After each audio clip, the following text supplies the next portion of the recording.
Le greenwashing, vous connaissez? C'est une sale habitude que les annonceurs ont pris pour nous vendre des produits en prétendant qu'ils lavent encore plus vert. Alors comment les marques récupèrent et surfent sur cette mode écolo? L'enquête de Rémi Devez. L'écologie et le développement durable, ça c'est du lourd. Les renifleurs de tendance que sont les publicitaires ne pouvaient donc pas passer à côté. Et le moins qu'on puisse dire, c'est qu'ils s'y shootent au vert, les publicitaires. Alors bienvenue au pays de la pub écolo, où les Honda Civic poussent sur les arbres et où les 4x4 sont d'harmonieux traits d'union entre une nature vierge, des animaux sauvages et un jeune con d'américain qui croit que Kyoto c'est le dernier modèle de crossover de chez Toyota. Tout cela n'est pas nouveau. Au début des années 90, une vague verte avait déjà déferlé dans la pub. À l'époque, ça s'appelait le marketing vert. Les batteries devaient être sans plomb, les lessives sans phosphate. Vous aussi, comme elle, avez décidé d'agir. La preuve, vous êtes de plus en plus nombreux à faire confiance à l'Eusha Machine sans phosphate. Et déjà, les publicitaires faisaient des raccourcis énormes, comme de dire... Oh, et préserve la couche d'ozone. Préserve, ben voyons, n'aggrave pas. Et encore. Après cette vague écolo des années 90 qui touchait surtout des produits de consommation courante, est arrivée une seconde vague plus globale et développement durable. La deuxième vague, elle a vraiment explosé à la fin 2006. Début 2007, où là on a vraiment vu les agences, les annonceurs se positionner de façon importante. Entre nos deux études, on a fait 2 études 2006-2007, on a vu l'utilisation de cet argument multiplié par 3 quasiment. Et là encore, il y a de quoi se méfier de ces messages et de ces conversions subites des gros pollueurs aux thèses de Nicolas Hulot. Can a car company grow in harmony with the environment? Why not?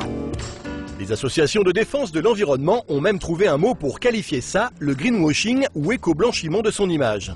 C'est un terme américain qu'on traduit en français éco-blanchiment. Et qu'est-ce que c'est pour une marque que faire du greenwashing? C'est-à-dire qu'on va valoriser des propriétés écologiques d'un produit ou d'un service qui ne sont pas réellement en rapport avec la vraie qualité du produit ou du service. C'est, pour faire rapide, de la publicité mensongère où on grossit la réalité écologique d'une entreprise. En clair, si tu veux ripolliner ta façade et ton image en vert, faut que ça suive derrière. Faut que tu inspectes tes process industriels, tes locaux, que tu t'inquiètes de tes produits, de tes sous-traitants, de tes rejets de CO2, sinon tes mots, c'est juste de la pollution en plus. Pour vérifier si la com est conforme à l'action, les observateurs ne manquent pas. Le site le plus complet est le Greenwashing Index, mais il y a aussi une section greenwashing sur le site de Greenpeace. Ici et là, on note les plus gros abus. Il y a même un prix, le Pinocchio du plus gros menteur, organisé par les Amis de la Terre, et qui vient de mettre une très mauvaise note à ce spot Renault Koleos. Bonjour les enfants, dites bonjour aux deux messieurs.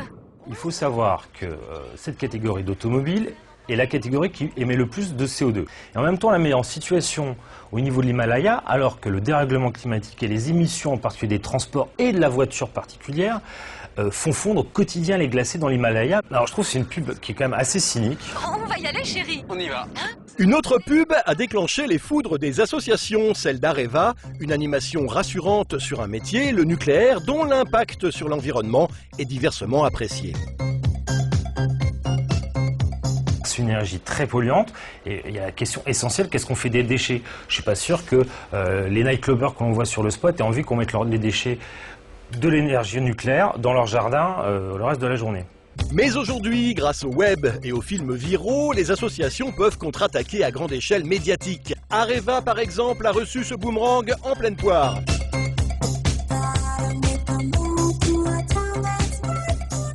Il y a aussi Dove qui, après avoir pris des positions pourtant éthiques, notamment à travers ce spot militant contre l'anorexie, s'est également retrouvé parodié et mis à l'index par les observateurs extérieurs. L'erreur qu'a fait Dove, c'est une marque de cosmétiques à penser que ces produits qui sont généralement au bien-être pouvaient avoir un impact désastreux pour la planète. À l'origine de cette parodie virale, l'huile de palme présente dans les cosmétiques Dove et qui provoque la déforestation de l'Indonésie. Le genre de truc qui effraie les annonceurs. Un annonceur sait bien que sur ce sujet-là, encore plus que sur d'autres, s'il se met à raconter n'importe quoi, très vite il va être rattrapé par la société civile. Ça n'est pas un sujet anodin. Peur du loup, mais aussi vraie prise de conscience des professionnels de la com font que la situation s'améliore, notamment depuis le Grenelle de l'environnement. Signe de cette détente, Volkswagen se permet même de chambrer les écolos dans cette pub. Il y a une vraie maturité qui commence à émerger. Il y a vraiment une prise de conscience du fait qu'on ne peut pas utiliser aussi fortement l'emphase ou se cacher derrière la créativité publicitaire pour dire tout et n'importe quoi. Après, c'est le rythme des modifications de comportement qui, de notre point de vue, association environnementale, est encore trop lent. Bon, en un an, il y a tout de même eu un renforcement du contrôle des publicités du côté de l'ARP, l'ex-BVP, mais aussi une charte signée par une cinquantaine d'annonceurs. Sans oublier toutes les créations réalisées chaque année, bénévolement, par les agences de pub pour les associations, comme ce spot pour le WWF. L'eau est un bien trop précieux pour être gaspillée.